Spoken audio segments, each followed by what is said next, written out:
మాజీ మంత్రి కాకాని గోవర్ధన్ రెడ్డికి బిగ్ షాక్ తగిలింది. ఇక కోట అక్రమ మైనింగ్ వివాదంలో పొదులకూరు పోలీస్ స్టేషన్లో కాకానిపై కేసు నమోదైంది. 250 కోట్ల క్వార్జ్డ్ దోపిడీ చేశారంటూ కాకానితో పాటు మరో 7గురిపై కూడా ఎఫ్ఐఆర్ నమోదు చేశారు పోలీసులు. ఈ మేరకు రుస్తుం అక్రమ మైనింగ్ కేసులో కాకాని గోవర్ధన్ను A4గా చేర్చారు. దీంతో కాకానిని త్వరలో అరెస్ట్ చేసే అవకాశం కనిపిస్తోంది.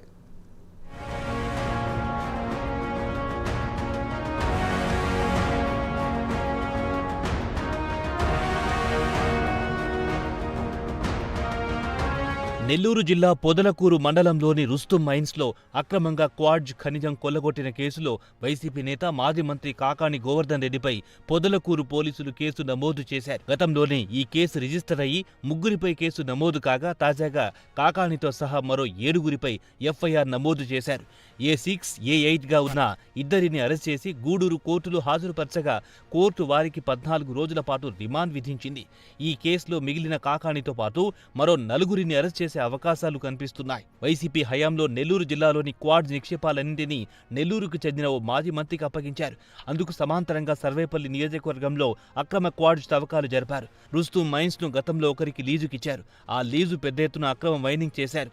ఈ ముఠా వెనుక అప్పటి మంత్రి కాకాని హస్తముందని ఆరోపణలు వెల్లువెత్తాయి. అయితే అక్రమ మైనింగ్ ను అడ్డుకోవడానికి టీడీపీ నేత సోమిరెడ్డి చంద్రమోహన్ రెడ్డి గతంలో 3 రోజుల పాటు క్వారీ దగ్గర సత్యాగ్రహ దీక్ష చేశారు.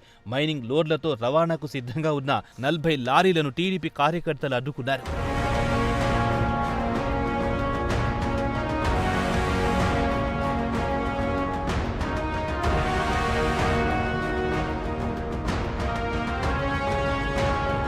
వైసీపీ ప్రభుత్వంలో న్యాయం జరగదని భావించిన సోమిరెడ్డి కేంద్ర మైనింగ్ శాఖకు ఫిర్యాదు చేశారు.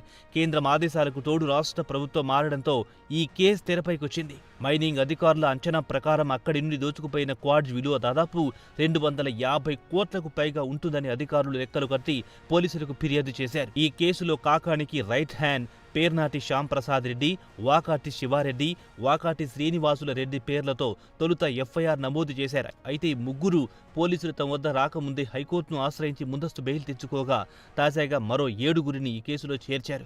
తాజా పరిణామాలతో కాకాని చుట్టూ ఉచ్చు బిగుస్తున్నట్టు కనిపిస్తోంది. సర్వేపల్లి రిజర్వాయర్లోని గ్రావెల్ కుంభకోణం వెనుక కూడా కాకాని హస్తమున్నట్టు అప్పట్లోనే ప్రచారం జరిగింది. ఈ పరిణామాలన్నీ గమనిస్తే గత వైసీపీ ప్రభుత్వంలో మంత్రిగా నెల్లూరు జిల్లాలో చక్రం తిప్పి అందిన కాడికి దోచుకున్నారని, ఇప్పుడు కాకానికి కష్టకాలం ఎదురవనుందని అర్థమవుతుంది.